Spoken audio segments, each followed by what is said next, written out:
بسم اللہ والصلاۃ والسلام علی رسول اللہ وبعد۔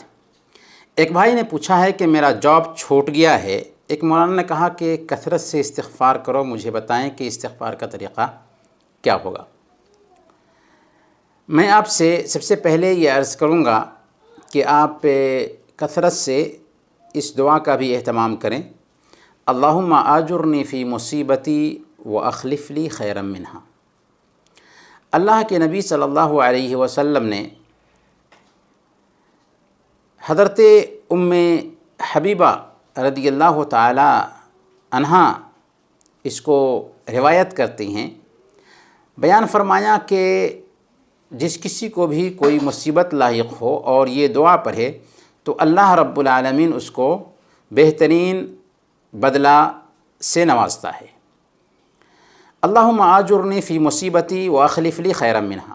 چنانچہ جب حضرت ام سلمہ رضی اللہ تعالی عنہا کے شوہر ابو سلمہ وفات پا گئے تو انہوں نے سوچا کہ آخر میرے لیے ابو سلمہ سے بہتر کون ہو سکتے ہیں، اور انہوں نے اس دعا کا کثرت سے اہتمام کیا۔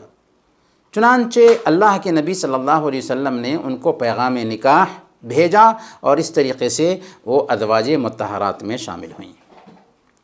اس دعا کا کثرت سے اہتمام کریں۔ کسی کو کوئی پریشانی لاحق ہوتی ہے وہ بھی اس دعا کا کثرت سے اہتمام کر سکتا ہے۔ اور پھر جیسا کہ آپ کو کسی مولانا نے کہا ہے، بالکل صحیح ہے، اللہ رب العالمین نے قرآن کریم میں حضرت نوح علیہ السلام کی زبانی فرمایا فَقُلْتُ اسْتَغْفِرُوا رَبَّكُمْ إِنَّهُ كَانَ غَفَّارًا يُرْسِلِ السَّمَاءَ عَلَيْكُمْ مِدْرَارًا، کہ تم استغفار کرو، اس کے بدلے اللہ رب العالمین تم کو کیا دے گا؟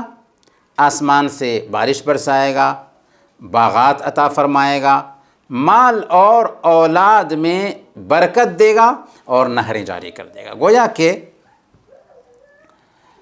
اگر ہم استغفار کا اہتمام کرتے ہیں تو اللہ رب العالمین مال دے گا اور اولاد سے بھی نوازے گا۔ استغفار کا طریقہ کیا ہے؟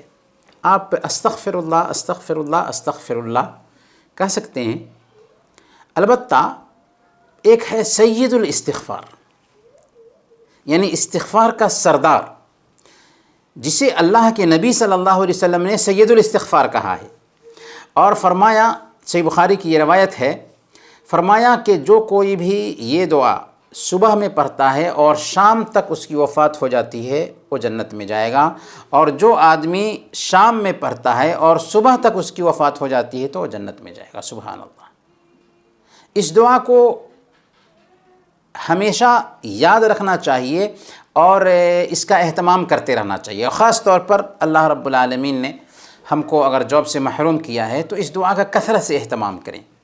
دعا کیا ہے؟ اللہم انت ربی لا الہ الا انت خلقتنی وانا عبدک وانا علی عہدک ووعدک ما استطعت اعوذ بک من شر ما صنعت ابوء لک بنعمتک علی وابوء بذنبی فاغفر لی فإنہ لا یغفر الذنوب الا انت۔